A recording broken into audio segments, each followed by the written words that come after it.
Hai sahabat liputan6.com, balik lagi di headline tanggal 14 Desember bersama saya Ratu Sria Sumirat yang akan membahas tentang pemberian pangkat tituler TNI AD ke Deddy Corbuzier. Tepatkah?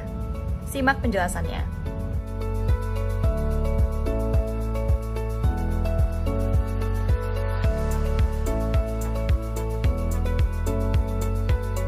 Penyematan pangkat Letnan Kolonel tituler kepada mentalis sekaligus presenter Deddy Corbuzier menuai sorotan dari masyarakat. Hal itu dinilai tidak tepat karena tak adanya kejelasan dasar dari keputusan tersebut. Maksud pangkat tituler sendiri adalah pangkat yang diberikan kepada warga negara yang sepadan dengan jabatan keprajuritan yang dipangkunya, serendah-rendahnya Letnan II. Nantinya setelah yang bersangkutan tidak lagi memangku jabatan keprajuritan, maka pangkat yang bersifat tituler itu akan dicabut. Menurut pengamat militer dari Institute for Security and Strategic Studies, Khairul Fahmi, alasan Kemhan yang menyebut Deddy Corbuzier sebagai duta komponen cadangan atau Komcat juga tidak tepat, karena Komcat hanya sebagai wujud peran serta masyarakat dalam membela negara. Karena itu, dia menilai penyematan pangkat Letkol tituler kepada Deddy merupakan langkah yang salah.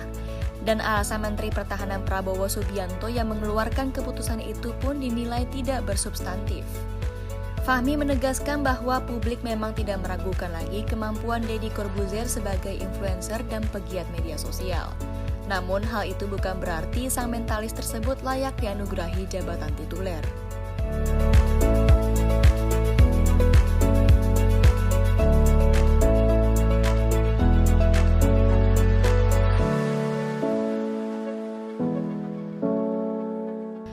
Tapi, pandangan berbeda disampaikan pengamat militer dari Indonesia Defense Strategic Forum, Septiawan. Ia berpendapat pemberian pangkat khusus untuk Deddy Corbuzier, yakni Letnan Kolonel tituler, dapat membangun citra positif bagi TNI pada era teknologi digital. Menurutnya, bekal pengalaman dan kiprah Deddy di kancah media sosial dan era digital saat ini akan mampu memperkuat TNI dari sisi literasi mengenai informasi terhadap citra positif aparat pertahanan. Selain itu, dia menilai Deddy mampu memberikan literasi dan informasi terhadap citra positif yang bisa disosialisasikan di zaman digital ini terkait dengan pendekatan humanis. Konsekuensinya, salah satu palagan di depan mata Deddy saat ini yang harus segera dikerjakan adalah melawan opini negatif tentang Papua. Opini negatif yang berkembang dan disebarluaskan di sosial media terkait Papua saat ini tidak terverifikasi dan cenderung miskomunikasi. Salah satunya terkait dengan berita hoaks operasi militer dan pembantaian oleh TNI. Pemberian kepangkatan khusus itu menuntut peran aktif Deddy atas tugas tersebut.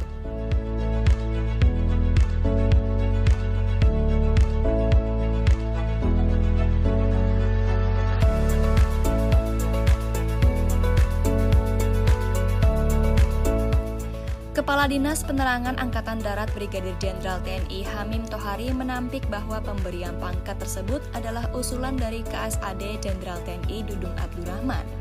Menurutnya, aturan tersebut telah tertuang dalam Peraturan Pemerintah Nomor 39 Tahun 2010. Terkait dengan pertimbangan pemilihan Deddy Corbuzier diberi pangkat Letkol tituler, dia mempersilahkan untuk menanyakannya kepada Mabes TNI.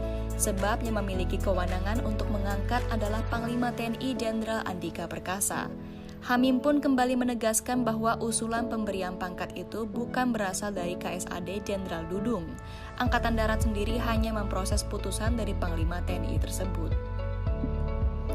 Sementara itu, menurut Laksamana TNI Yudo Margono, penyematan Letkol tituler boleh diberikan kepada warga negara non-militer apabila dibutuhkan profesionalismenya untuk kemajuan TNI ke depan.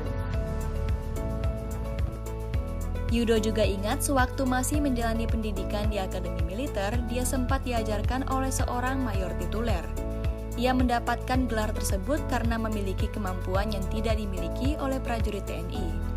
Sebagai Letkol tituler, Deddy Corbuzier akan mendapatkan tunjangan tapi bukan berupa gaji. Pemberian tunjangan itu juga telah diatur di dalam peraturan perundang-undangan. Meski begitu, Deddy Corbuzier tidak perlu berkantor secara rutin sebagaimana prajurit TNI AD.